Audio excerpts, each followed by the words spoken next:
Bonjour, nous allons aborder le leadership du dirigeant.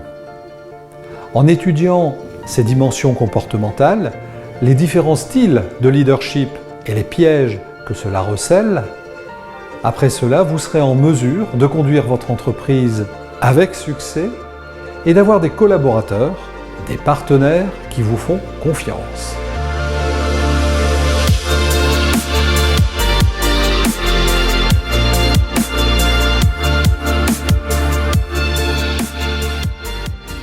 Trois parties dans cette vidéo. La notion de leadership et ses composantes comportementales. Ensuite, les différents styles de leadership. Et enfin, les pièges que recèle le leadership. Cette vidéo est un des éléments clés du cercle vertueux de l'accompagnement. Première étape, vous formez grâce à cette vidéo et les documents qui lui sont associés. Ensuite, vous mettez en pratique ce que vous aurez appris, vous allez tester, vous allez en mesurer les résultats. Et enfin, vous avez la possibilité de vous faire accompagner pour atteindre vos objectifs plus rapidement et plus sûrement. Le terme de leadership est la plupart du temps employé au singulier. Et pourtant, il existe autant de formes de leadership qu'il y a de manières de conduire une équipe. Comment se fait-il que deux leaders reconnus puissent parfois être aussi différents? Première partie, le leadership et ses composantes comportementales. Quels sont ces ingrédients qui font de vous un leader et en quoi votre personnalité vient colorer votre leadership? Le leadership est l'influence d'un individu sur un groupe. C'est également une relation de confiance réciproque et on peut observer ce leadership lorsqu'un individu mobilise et fédère un groupe autour d'une action collective. Le leadership s'exerce dans différents domaines. En voici quelques exemples. Winston Churchill ou Nelson Mandela dans le domaine de la politique, Coco Chanel ou Richard Branson dans le domaine de l'entreprise, le général Patton ou le général de Gaulle dans le domaine de l'armée, et enfin l'abbé Pierre ou Coluche dans le domaine des organisations. Dans le domaine du leadership, il existe également différentes formes de pouvoir. Tout d'abord, le pouvoir coercitif avec la capacité de contraindre. Ensuite, le pouvoir de récompense où l'on peut accorder une satisfaction matérielle ou morale. Également le pouvoir légitime, c'est-à-dire l'autorité rattachée à une fonction. Le pouvoir de compétence, celui qui est lié à vos qualifications et à votre expérience. Et enfin, le pouvoir de charisme qui tient à votre personnalité et à votre capacité de conviction. Des différences essentielles existent entre un manager et un leader. Le manager est essentiellement dans l'opérationnel, il gère les aspects pratiques de l'exploitation, il est dans le planning, dans la structure, dans les process.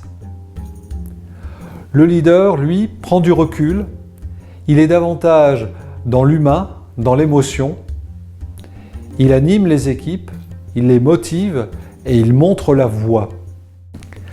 Pour comprendre et approfondir les clés du leadership, je vous propose deux modèles qui vous seront détaillés dans les documents joints à cette vidéo.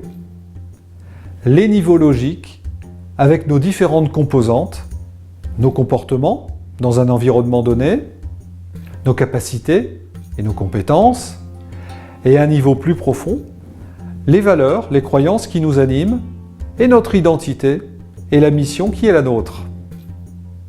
Deuxième modèle, la pyramide de Maslow qui prend en compte les besoins des individus comme ceux des groupes, en partant des besoins les plus primaires comme la sécurité de l'emploi ou les besoins matériels que satisfait le salaire, jusqu'aux besoins les plus élevés comme la réalisation de soi.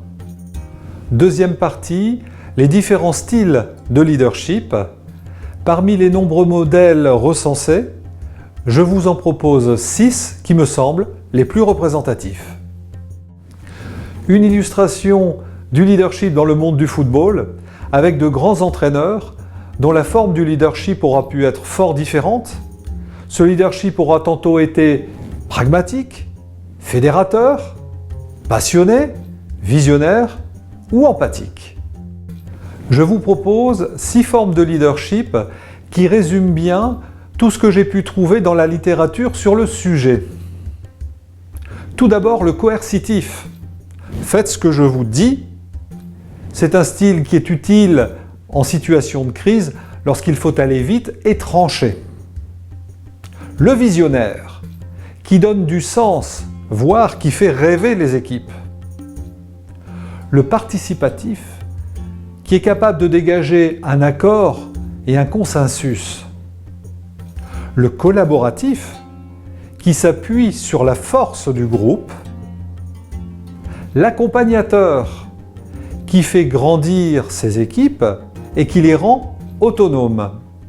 Et enfin, l'expert, qui analyse et qui résout des situations complexes. Troisième partie, 2 façons de ne pas être un véritable leader, par manquement ou par excès. Dans le rôle de leader attendu d'un dirigeant, plusieurs pièges vous guettent. Tout d'abord, être à l'excès dans l'opérationnel, être dans le faire, et donc de ce fait ne pas prendre de recul et ne pas accompagner les équipes.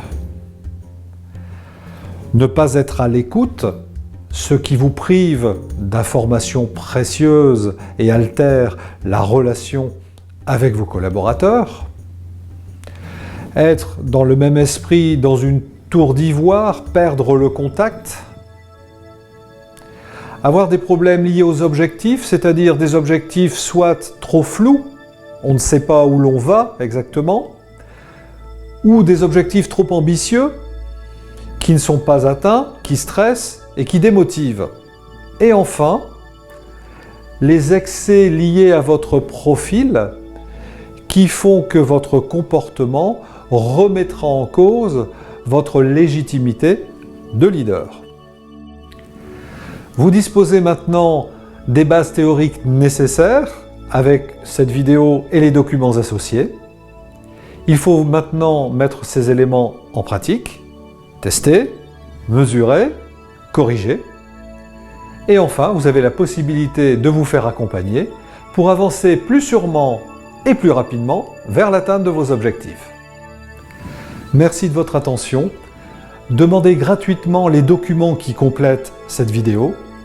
Pour cela, inscrivez-vous sur le site d'ETC. Vous en trouverez l'adresse dans le descriptif de cette vidéo. Et maintenant, c'est à vous de jouer.